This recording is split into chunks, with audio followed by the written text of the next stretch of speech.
How to fix the column width? In our database, we always require to fit the column's values in proper width so that it looks presentable. Selecting each column and fixing the width is very tedious and time-taking. Instead, select the complete table at once and double-click on a column boundary. It will automatically fit all cells. Similarly, to change the row height, select all rows and drag slightly one row. It will automatically expand all rows in your desired width.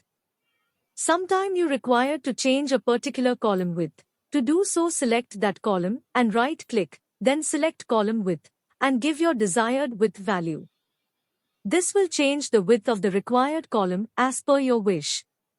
Similarly, to change the row height of a particular row, select that row, right-click and select row height, give your desired height value, and your work is done.